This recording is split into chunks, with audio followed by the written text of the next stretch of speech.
Gollandiya türkmen aktivistini gaçybatylga bermekden yüz öwrdi. Ýewropa ýurdunda gaçybatylga almagy tinanşýan Nur Muhammed Annaýew öz ýüllenmesiniň ret edilmeginden soň ýekelekdäki protest aksiýasyny geçirýär.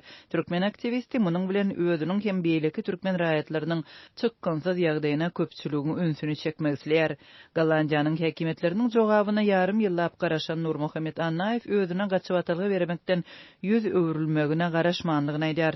Türkmen aktivisti bu ýagdaýdan öz narazylygyny bildirmek üçin Amsterdamyň merkezinde ýekelikdäki protest aksiýasyny geçirýär. Esas maksadam Türkmenistanyň alyp barýan repressiw siýasatyndan gaça durup daşary ýurtlarda syýasy bosgunlygy tutan Türkmenistan illeşlerimiziň Ýewropadaky syýasy temasyna we bosgunlyk temasyna üns çekmek isleýär. Şolaryň ýagdaýyna. Meniň öz mysalymdan başlasaňyz, 2 ýyl 2 ay boldy. 2021-nji ýylyň 6-njy dekabryny Şwediýadan tapşyrypdym. Ol ýerden Dublin prosedurasy ýaply Polşaga gaýtdym. Polşada 20 ay garaşyp, ol ýerden 8-nji awgustda Gollandiýa hökümetine gelip sığınma tapşyrdym. Ve bu ýerde de şu wagt 6 ay bolmak. Dip Nur Muhammed Annaýew Azatlyk radiosyna 8-nji fevralda gurrun berdi. Annaýew Gollandiýanyň adalet ministrliginden berilen resmi jogapda onuň syýasy gaçybatylga sorap eden arzasynyň kanagatlandyrylmaýanlygy we onuň 10-njy fevralda Polşa uğradyljakdygy aýdylýar. Türkmen aktivisti Polşada 2 ýyla golay wagt bolan döwründe gaçybatylga sorap eden ýüzlenmeleriniň ikisiniň de ret edilendigini aýdýar we bu ýurda uğradylmagynyň özüni ýene-de keskitsiz we çykkansyz ýagdaýa saljakdygyny belleýär. Düşünmeýänlerimiz häzirki döwürde Rossiýada, Turkiýada diňe tankydybelikler eden üçin tutulup äkedilip ýönelýän aktivistlerimiz barka, näme üçindir Ýewropanyň hem şo döwletlerden tapawatlykda özüni görkezmeýänligi. Biz şu wagt açyk howp ýagdaýda.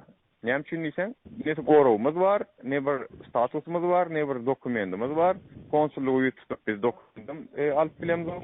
Giderliysek ýerimize gidip bilemzok. Maşgalamyz bir döwletde, özümiz başga bir döwletde, olar bilen duşup bilemzok. Bu meselede süýnüp gidip otur we ýene näçe wagt aljagam belli däl. Ve şu ýagdaýda gezdirs we demokratiýanyň adam hukuklarynyň söwatlygynyň jümmüşi diýip hataplanýan Ýewropada Türkmenistanyň diktaturasyna gujak açyjy işleriniň alınıp barylmagy biri gatyr we gynanýar.